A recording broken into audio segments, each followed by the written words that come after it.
इस क्वार्टर हमने बहुत कुछ लॉन्च किया है। एक ज्यादा flexible trading workspace, instant pledging, smarter market tracking और बहुत कुछ।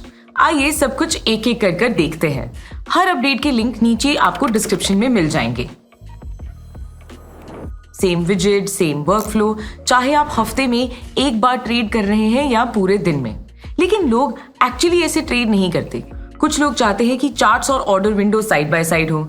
कुछ लोग एक साथ मल्टीपल वॉच लिस्ट और ऑप्शन चेन देख रहे होते हैं और कई लोग बस अपने पोजीशंस, पीएनएल और ऑर्डर्स देखना चाहते हैं बिना टैब्स को स्विच किए।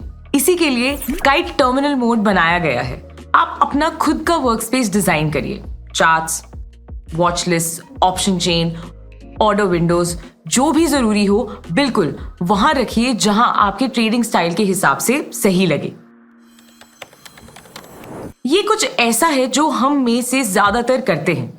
जब भी कोई इंस्ट्रूमेंट हमें पसंद आता है, हम उसे अपने मार्केट वॉच में ऐड कर लेते हैं। धीरे धीरे ये एक लंबी उलझी हुई लिस्ट बन जाती है। मल्टीपल वॉच लिस्ट होने के बावजूद सही इंस्ट्रूमेंट को सही वक्त पर ढूंढने में ज्यादा वक्त लग जाता है।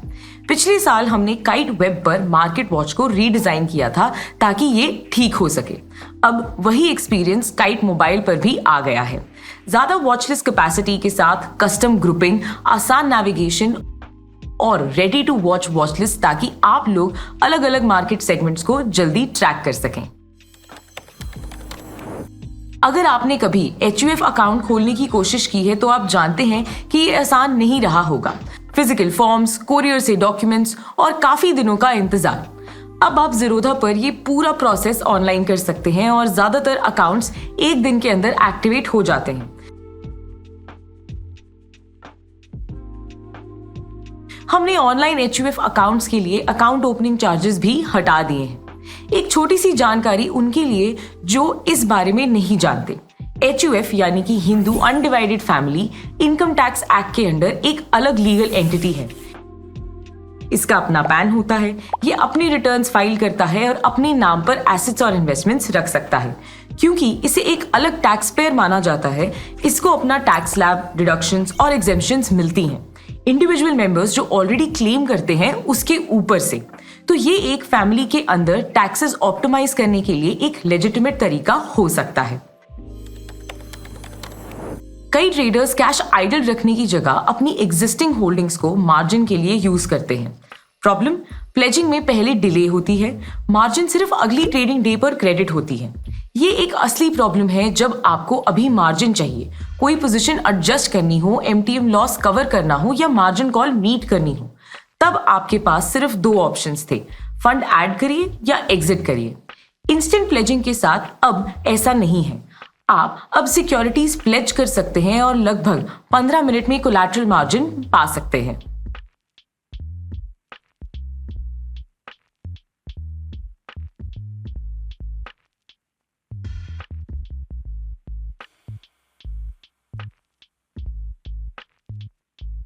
अब जब हम प्लेजिंग की बात कर रहे हैं तो हमने ये भी एक्सपैंड किया कि आप क्या प्लेज कर सकते हैं।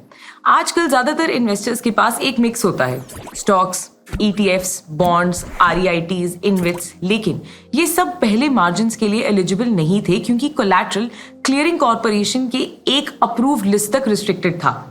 अब हम उस अप्रूव लिस्ट से आगे और भी सिक्योरिटीज को प्लेजिंग में इंक्लूड कर रहे हैं। इन्हें कंसोल पर एक एस्ट्रिक से मार्क किया जाएगा ताकि आप इन्हें आसानी से पहचान सकें। एक बात ध्यान में रखिए, अगर आप इन एडिशनल सिक्योरिटीज के कोलैटरल को ट्रेडिंग के लिए यूज कर रहे हैं तो इन पर 0.05% पर डे इंटरेस्ट चार्ज किया जाएगा। आप इसे अपने इंटरेस्ट स्टेटमेंट में देख सकेंगे।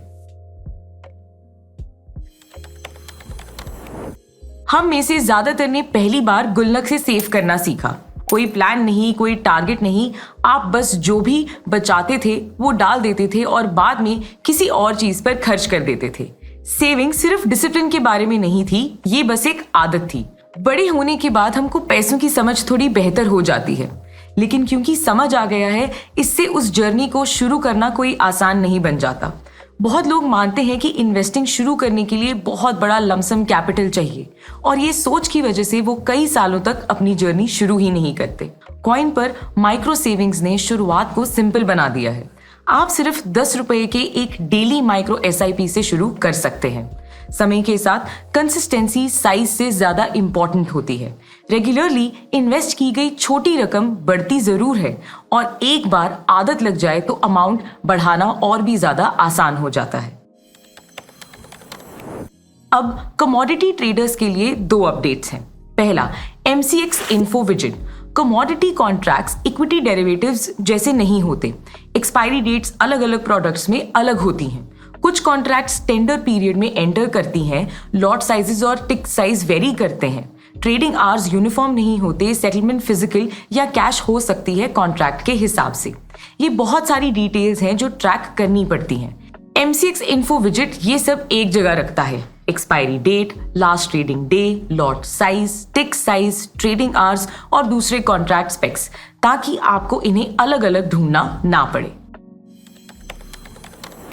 दूसरा है GTT ऑर्डर्स अब MCX पर काम करते हैं। कमोडिटी प्राइसेस अक्सर ग्लोबल क्यूज पर रिएक्ट करती हैं। Geopolitical developments, currency movement, micro releases और कभी-कभी ये रेगुलर मार्केट आवर्स के बाहर होता है। हर कोई अपनी पोजीशन पूरा दिन नहीं देख सकता। GTT के साथ आप MCX पर कमोडिटी फ्यूचर्स और ऑप्शंस के लिए लॉन्ग वैलिडिटी ऑर्डर्स प्लेस कर सकते हैं। एक बार सेट हो जाने के बाद ये 1 साल तक या एक्सपायरी तक या जब तक ट्रिगर ना हो जाए, इनमें से जो पहले आता है तब तक के लिए एक्टिव रहते हैं। तो आप अपनी एंट्रीज और एग्जिट पहले से प्लान कर सकते हैं, पूरा दिन प्राइसेस देखे बगैर।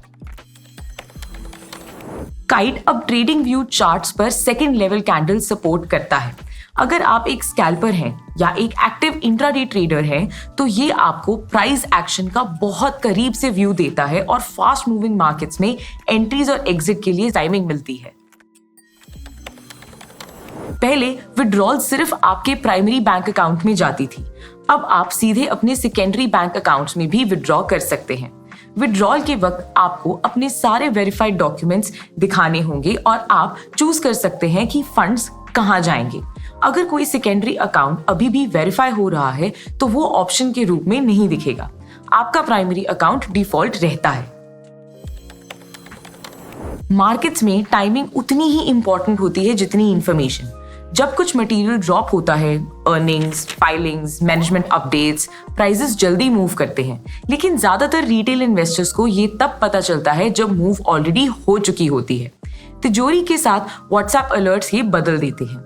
ये exchange filings, earnings, conference call और दूसरे की अपडेट्स ट्रैक करता है। जैसे ही कुछ पब्लिश होता है, इसे समराइज करके आपके व्हाट्सएप पर भेजा जाता है सेकंड्स के अंदर।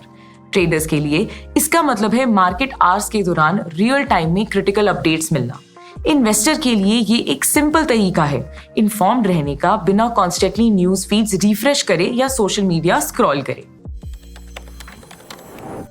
जब कोई कंपनी पब्लिक जाती है तो सारे शेयर होल्डर्स अपने शेयर्स तुरंत नहीं बेच सकते। प्रमोटर्स, अर्ली इन्वेस्टर्स और ESOP होल्डर्स को टिपिकली 30 दिन से लेकर 18 महीने तक इंतजार करना पड़ता है। क्योंकि ये लार्ज शेयर होल्डर्स होते हैं, जब ये बेचते हैं तो इससे स्टॉक प्राइस नीचे आ सकती है। तो अगर आप किसी रिसेंटली लिस्टेड कंपनी के शेयर्स खरीद रहे हैं तो ये जानना कि उन लॉक इन पीरियड्स की एक्सपायरी कब होती है काफी जरूरी है। अब हम ये काइट फंडामेंटल विजिट में इवेंट्स के अंडर दिखाते हैं। वार्सिटी की तरफ से कुछ चीजें हो रही हैं। हमने वार्सिटी ट्राइब लॉन्च किया है, एक इनिशिएटिव जो पूरे देश के फाइनेंस क्यूरियस स्टूडेंट्स को कनेक्ट करने के लिए है।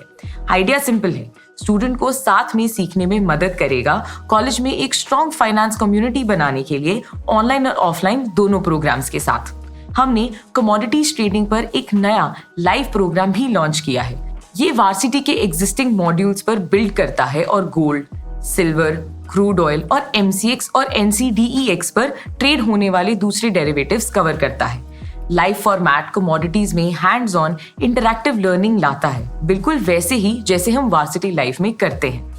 और हमने एक वार्सिटी हिंदी YouTube चैनल भी शुरू किया है ताकि पूरे देश में ज्यादा लोग उस लैंग्वेज में मार्केट्स के बारे में सीख सकें जिसमें उन्हें ज्यादा कंफर्ट मिलता है।